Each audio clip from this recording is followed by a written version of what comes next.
Matagumpay na buhay.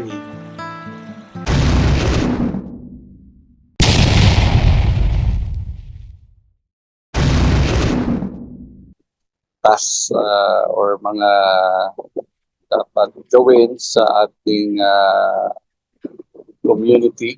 Alright. So anyway, so update lang po, no? We just want to make sure na lahat po ay kakasubaybay sa mga nangyayari, no? Uh, uh, yung una nating gustong ipaalam sa inyo na yung ating task po ay nagagawa naman natin, pero ang iba siguro we need to remind. So kung ikaw po yung top leaders na nag-recommend, so please paki-remind po yung ating mga kasama na sila po ay sumunod at gawin yung responsibilidad po nila. Okay? Alright. So kasi para at least kasi nakikita po ng ating admin, okay, kung lahat po ay nakasubaybay o hindi.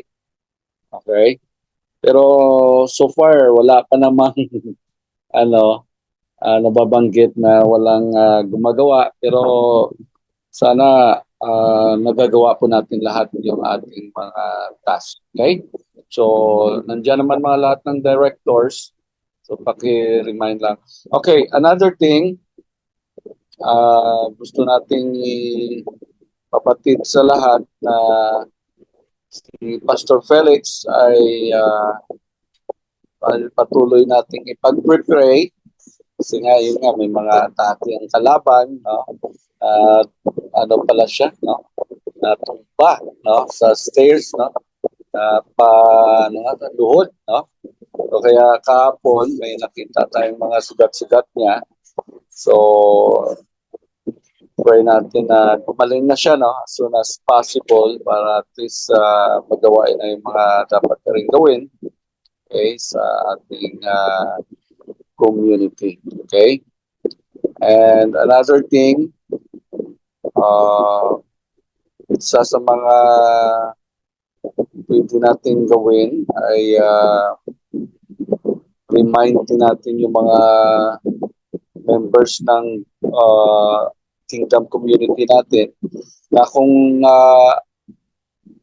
karoon na sila ng tinatawag na funds sa kanilang mga account. So please nawa na i-orient natin sila kung anong gagawin sa kanilang mga account.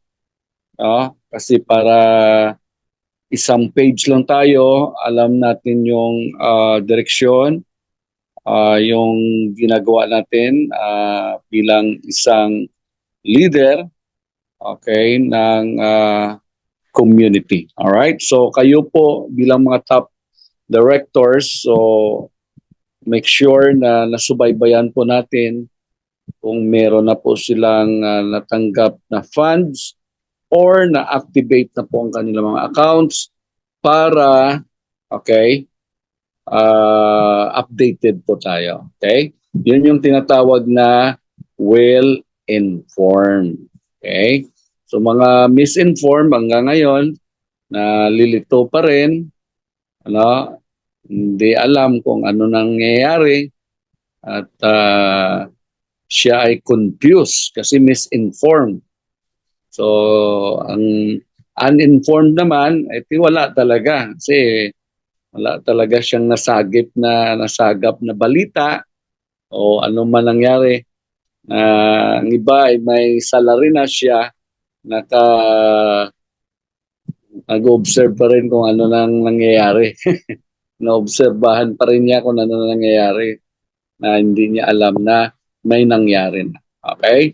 So we need to be always updated and well-informed sa ating mga okay, mga kingdom community. Okay? So nasa 60 na tayo or 61 kanina. So medyo marami-marami. So at least mga 4, no, mga almost 40. No? Si 61 na kanina eh.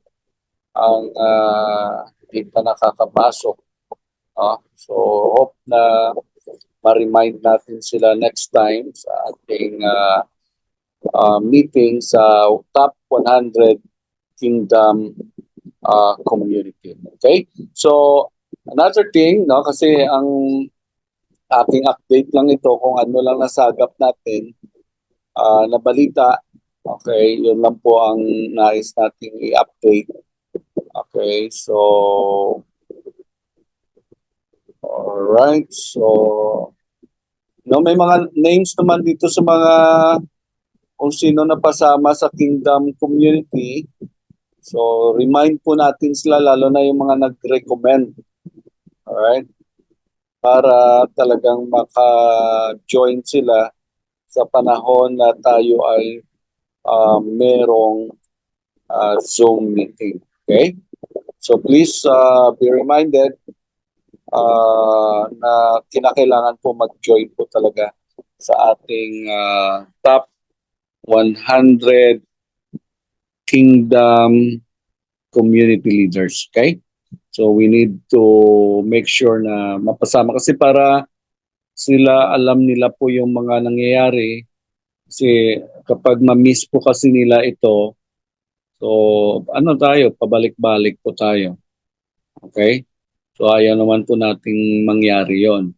So meron pong mga top leaders dyan na mga gusto niya recommend, hindi nga makapasok kasi nga hindi pa nag-open para sa additional mga directors. So yun, yung hindi talaga po nakakasabay po rito, bawa, many times na hindi siya nakadalo sa ating meeting. So meron po tayong mga dahilan na pwede po siya ipalitan.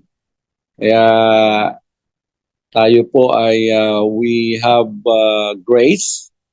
Kailangan grace, nagkakaroon din ng period. Okay? Kaya grace period. Alright? So may hangganan ang grace po natin dito. Ha? Sa ating community lang. Kasi isa naman maapektuhan po tayo. Tama hindi? So we need to make sure na lahat po ay may ginagawa at hindi yung nag-join lang siya para masabi na top leader siya. Hindi po. Dapat po may ginagawa. Kasi unfair naman po sa iba na, na may ginagawa tapos ikaw wala kang ginagawa. Tapos pag dumating ang blessing, ikaw pa yung nauna. Merong ganun di ba? Siya pa yung nauna, siya pa yung walang nga ginagawa. Siya pa yung nauna. So, hindi naman po pwedeng ganun. Tama po ba? Alright, so yun po, we need to make sure na lahat po tayo ay kumikilos. Okay? So, another thing, gusto kong pa alam sa inyo na ito siguro we're discussing with Doc Dan na si Pastor Felix mismo magsabi when would be the right time na i-bless niya na or bigyan niya na ng blessings ang mga top leaders na nauna sa pagbuo ng community. Alright? So yun po siguro mauna, yung top 21, kasi ano yan by batch So may top 21, second batch, top 12, if I'm not mistaken. Third batch ay top 17. Okay. So another batch ay top 10. Top 10 uli. Tapos itong lastly, ito yung top 30. Okay? So kung ikaw ay nagpasama sa top 30, ayun. So ikaw yung part ng 70 to 100 na top leaders. Okay? 71 to 100. So welcome po sa mga napasama na rito sa ating top 100 community leaders, Kingdom community leaders. Okay? So yun, pag-pray natin hopefully by this week mayroon ng blessing na ibibigay ang ating Diyos sa pamagitan ng ating funder. Amen po ba? So, sino po dito na